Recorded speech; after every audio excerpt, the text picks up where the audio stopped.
اور رحمان والا جو خیال ہے اسے سلیکٹ کرنا ہے اور اس طرف ہم نے اپنا راستہ بنانا ہے اور اس خیال کے پیچھے ہم نے لگ جانا ہے۔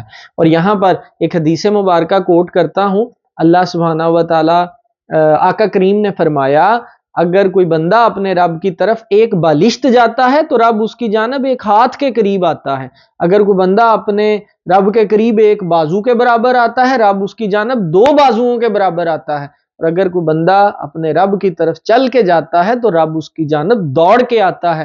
ناظرین، پہلا قدم کس نے اٹھانا ہے؟ پہلا قدم میں نے اٹھانا ہے۔ میں پہلا قدم کب اٹھاؤں گا؟ جب میں غور کرنا شروع کروں گا۔ اس غور کرنے کا حکم رب قرآن میں کئی بار جو ہے وہ ہمیں دے رہا ہے۔ اگر میں چاہتا ہوں کہ اس دنیا میں رہتے ہوئے میں راحت کے مقام پر رہوں، چیزوں کو سمجھنا شروع کر دوں، تو خود کو غور کے مقام پر لے آئیں، آپ راحت کے مقام پر آ جائیں گے۔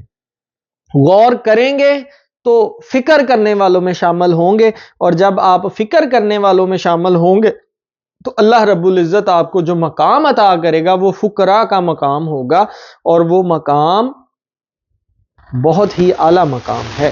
ناظرین، ایک اور فارمولہ، اپنی سوچوں پر پاکیزگی کا پاسورڈ لگا دیں۔ شیطان کبھی بھی آپ کی سوچ کو چھو بھی نہیں سکے گا۔ اب پاکیزگی کے پاسورڈ سے کیا مراد؟ یہاں پر میں اپنے بابا حضور کی ایک بات جو ہے وہ کوٹ کروں گا۔ میرے بابا حضور فرماتے ہیں، ہمہ وقت یار کی یاد میں غرق رہا کرو۔ اب یہاں پر یار کون ہے؟ آقا کریم کی ذات ہے، محبوب کی ذات ہے۔ ہمہ وقت ہمیشہ اپنے آقا کریم کو یاد رکھا کرو۔ رب بھی تو قرآن میں فرماتا ہے، اٹھتے بیٹھتے کروٹ لیتے کیا کرو؟ میرا ذکر کرو۔ ذکر سے کیا مراد ہے؟ رب کو یاد رکھو، اس کے محبوب کو یاد رکھو، وہ کام کرو جس کا رب نے کرنے کا حکم دیا ہے۔ تو ناظرین، سادہ سا فارمولہ، اپنی سوچوں پر پاکیزگی کا پاسورڈ لگا دیں۔ جب آپ اپنی سوچوں پر پاکیزگی کا پاسورڈ لگا دیں گے، جو یہ شیطان ہے وہ آپ کا کچھ بھی نہیں بگاڑ سکے گا۔ کیوں؟ شیطان ہے ناپاک، رب ہے پاک۔ سوچ پہ پاکیزگی ہوگی تو وہاں پر کیا ہوگا؟ وہاں پر رحمان خود ہوگا، اور جہاں پر رحمان ہوگا وہاں پر شیطان کا کوئی کام نہیں ہے۔ تو اس لیے میری آپ سے گزارش ہے کہ اپنی سوچوں پر پاکیزگی کا پاسورڈ لگا دیں، تو پھر ہوگا کیا؟ پھر آپ کا اصل بقا والا سفر شروع ہوگا۔ کیونکہ آقا کریم نے خطبہ حجت الوداع میں پتہ کیا فرمایا تھا؟ ہم نے چھوٹے چھوٹے جہاد کر لیے ہیں، اب بڑا جہاد ابھی باقی ہے۔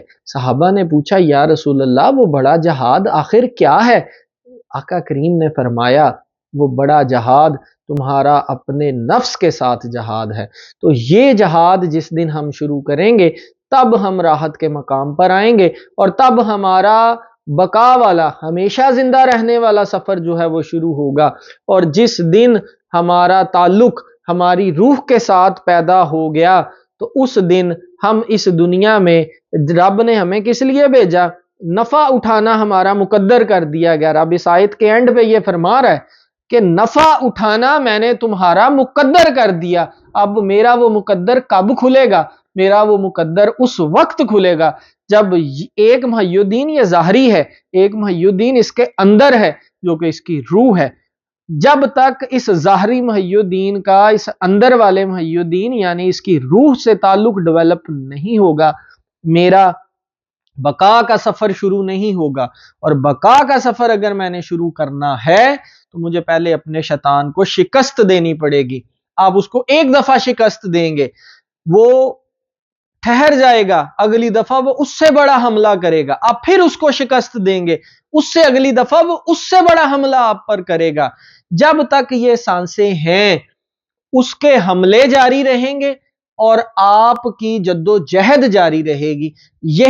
اصل میں یہی در حقیقت وہ جہاد ہے جو کہ ہماری ہر سانس کے ساتھ ہے۔ ہم نے اس کے وار کو سمجھنا ہے، اس سے بچنا ہے۔ وہ اپنی ڈیوٹی بڑی ایمانداری سے سر انجام دے رہا ہے، میں اپنی ڈیوٹی میں کوتاہی کر رہا ہوں۔ اور یہاں پر ایک آخری بات میں ایڈ کرتا چلوں، ناظرین، رب ہم سے ناراض نہیں ہے۔ ہم خود اپنے آپ سے ناراض ہیں۔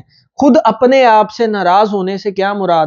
میرا اپنے آپ سے تعلق جو ہے وہ مضبوط نہیں ہے۔ جس بندے کا اپنے آپ سے تعلق مضبوط ہوتا ہے اس کی رب سے دوستی خود ہی ہو جاتی ہے۔ کیوں؟ کیونکہ رب تو اس کے اندر ہی ہے۔ رب تو کہتا ہے میں تو تمہارے اندر میری نشانیاں ہیں، کیا تم غور نہیں کرتے؟ تو رب کی نشانیاں تو میرے اندر پائی جا رہی ہیں۔ رب کہتا ہے میں تو تمہاری شہرگ سے بھی زیادہ قریب ہوں، ہم غور و فکر نہیں کرتے۔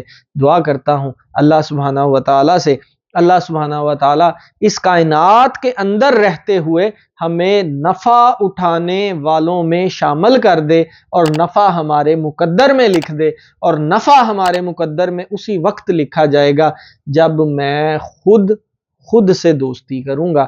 دعا کرتا ہوں اللہ رب العزت ہمیں ان تمام باتوں کو صحیح معنوں میں سمجھنے کی توفیق عطا فرمائے۔